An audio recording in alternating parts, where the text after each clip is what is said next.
ঈদ মোবারক। ওকে ওকে। আসসালামু আলাইকুম, কেমন আছেন আপনারা সবাই? আশা করি সবাই ভালো আছেন। আমি তো আলহামদুলিল্লাহ আপনাদের সবার ভালোবাসায় ভালো আছি। সুন্দর সুন্দর গিফট দেখতে পেলেন, তো সেগুলি নিয়ে কথা বলবো, আপনাদেরকে খুলে খুলে দেখাবো। তা এখন আমি রান্না করতে চলে আসছি কিচেনে। আমার সেই সুন্দর ফ্রাই প্যানগুলিতে আজকে রান্না করব, যেগুলি কিনা আপনাদের সাথে অলরেডি আমার অন্য ব্লগে আপনাদের সাথে শেয়ার করছি। তো আজকে যা যা রান্না করবো, শুরুতেই আমি কিন্তু সেমাইটা একটু ভেজে নিচ্ছি হালকা ঘি দিয়ে। ঈদের যে রান্নাগুলি সবই কিন্তু আমি আজকে করব, কারণ আজকে আসবে আমার ফ্রেন্ড আমার বাসায়। আর আজকে একটা বিশেষ দিন, তার সাথে আছে তো ঈদের পরপর আসা, ওদের জন্য একটা স্পেশাল ডে ছিল আজকে। কারণ হচ্ছে আমার ফ্রেন্ডের হাজব্যান্ডের, তো আজকে ছিল আমার ফ্রেন্ডের হাজব্যান্ডের সেরেমনি। তো ভাইয়ার আজকে সেরেমনি ছিল, তো আমি ভাবলাম বাসায় কিছু রান্না বান্না করি আর ওদেরকে আসতে বলি। কারণ আজকের দিনটা যেমন ওদের জন্য অনেক বেশি স্পেশাল ছিল, তো আমি মনে করি এই সময়টা আসলে সবার জন্য অনেক বেশি স্পেশাল, অনেক বেশি ইমোশন কাজ করে। তাই আমি ভাবলাম যে আজকে গল্প করতে করতে ওদের সাথে ওদের ভালো লাগার কথাগুলিও শুনবো। তা আমি আমার বাসায় ছোটো মোটো করে আয়োজন করে ফেললাম। তা ওরা আসবে, যেহেতু আমার বাসায় আমি ওদের দুপুরে দাওয়াত করেছি, তো আমি মানহাকে স্কুলে দিয়ে, আমার মেয়েকে স্কুলে দিয়েই কিন্তু আমি রান্নাগুলি সব করা শুরু করে দিছি। কারণ দুপুরে ওরা খাবে আমার বাসায়, তো এই জন্য কিন্তু আমি তাড়াহুড়া করে রান্নাগুলি যা যা করতে পেরেছি, যতটুকু পেরেছি আমি মোটামুটি সব কিছুই আমার মেয়ের স্কুল ছুটি হওয়ার আগে করার চেষ্টা করছি। কারণ এর মধ্যে আবার মেয়েকে স্কুল থেকে আনতে হবে। তা আমি কিন্তু এখানে চিকেনটাকে একটু হালকা ভেজে আমি কিন্তু মুরগির রোস্টটা করে নিব। আর এক পাশে কিন্তু আমি গরুর গোস্তটাও বসাই দিচ্ছি। পোলাও করব, কাবাব করব। সেমাই তো আপনারা দেখলেনই, আমি সেমাইটার জন্য আমি দুধটাকে ভালো মতন কিন্তু জাল দিয়ে আমি সেমাইটাকেও ভেজে নিচ্ছি, ওইটাও করে এক পাশে রেখে দিচ্ছি। তো এর মধ্যে আমার এই তো মুরগির রোস্টটাও কিন্তু হয়ে গেছে। আমি এইখানে মুরগির রোস্টটা একদম একটু সুন্দরভাবে বিয়েবাড়ির স্টাইলে করার চেষ্টা করছিলাম আজকে। তো যতটুকু পেরেছি ওইভাবে করছি। আসলে এখন দেখা যায় যে নানান রকমের নিউজ দেখলে আসলে মনটা অনেক সময় ভালো থাকার থেকে খারাপ বেশি হয়ে যায়।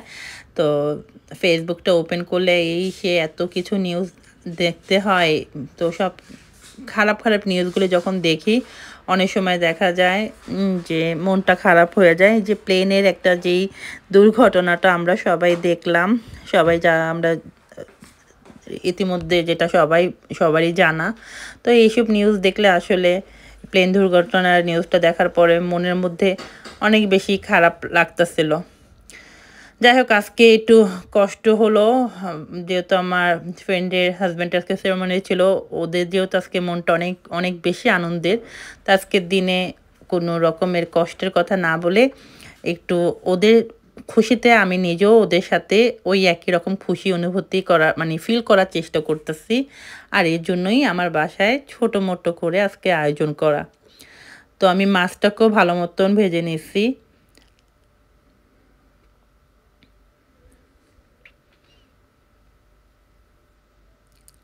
তো ঈদের দিন যেহেতু আমার বাসায় ওদের আসার কথা ছিল, তা আমি ঈদের দিন দেখা গেছে যে ওর ভাইয়ার যেহেতু সেরেমনি ছিল আমি জানতাম, তো ও বলতেছিল যে আমি ঈদের দিনই আসতে পারবো না, আমি এক সপ্তাহ পরে আসি। তো ওইভাবে করেই ওর প্ল্যান ছিল যে কবে ওদের সেরেমনি হবে ওই দিনই ওরা আসবে বলা ছিল।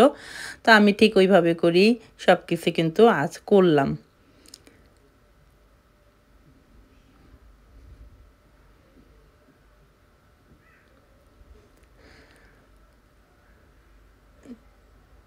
তো ওই তো একই কথা, আবারও একই কথা বলবো, সবার মধ্যে একটা ইমোশন কাজ করে এই দিনটার জন্য। যারা অনেক সময় দেশের বাইরে থাকে, এই দিনটা তো সবার জন্য অপেক্ষার একটা সময়। তো এই ভালো লাগা কাজ করে সবার মধ্যে। তো এখন আমরা খাওয়া দাওয়া করব।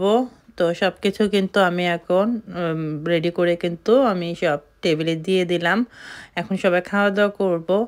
তো খাওয়া দাওয়া করতে করতে ওদের সাথে এর মধ্যে ওদের আজকের স্পেশাল ডে এর কথাবার্তাও শুনবো, কেমন ছিল আজকের অনুভূতি সেটা শুনতেছিলাম ভাইয়ার কাছ থেকে, ওর কাছ থেকে। এর মধ্যে আমি সালাডটা দিতে ভুলে গেছিলাম, তো সালাডটা আবার নিতে কিচেনে চলে আসলাম, তো সালাডটা দিলাম। তো আমাদের খাওয়া দাওয়া শেষে আমরা আড্ডা টাড্ডা দিয়ে তো এখন একটু চা খাবো, বিকেল হয়ে গেছে, তো বিকেলের মধ্যে একটু চা নিলাম, সাথে একটু বিস্কিট নিয়ে নেব। তো আমাদের সবার জন্য চা বানাইলাম। তো আমার জন্য আমার ফ্রেন্ড নিয়ে আসছিলো সুন্দর একটা ড্রেস, এটা ভাইয়া পছন্দ করছে আমার জন্য। তো ও বলতেছিল এটা তোমার ভাইয়া পছন্দ করছে, তো এই ড্রেসটা নিয়ে আসছে। মেয়ের জন্য চকলেট নিয়ে আসছে। আর ও যেহেতু পারফিউম জানে আমি পছন্দ করি, তো ও আমার জন্য, আমার কিন্তু আগে যে পারফিউমটা ও দিছে ওইটা এখনও শেষ হয় নাই, ও আবারও সেম পারফিউম আমার জন্য নিয়ে আসছে, সাথে আর একটা পারফিউম নিয়ে আসছে। তো জানে আমি পারফিউম পছন্দ করি, এর জন্য সে কিন্তু আমার জন্য আজকেও পারফিউম নিয়ে আসছে। তো আজকের দিনটা খুব ভালো লাগার একটা দিন ছিল, আশা করি আপনাদের কাছেও ভালো লাগছে। যে যেখান থেকে আমার ভিডিওটি দেখছেন সবাইকে অসংখ্য ধন্যবাদ। সবাই ভালো থাকেন, ইনশাল্লাহ পরবর্তী নতুন একটা ভিডিও নিয়ে আপনাদের সাথে আবার কথা হবে। আল্লাহ হাফেজ।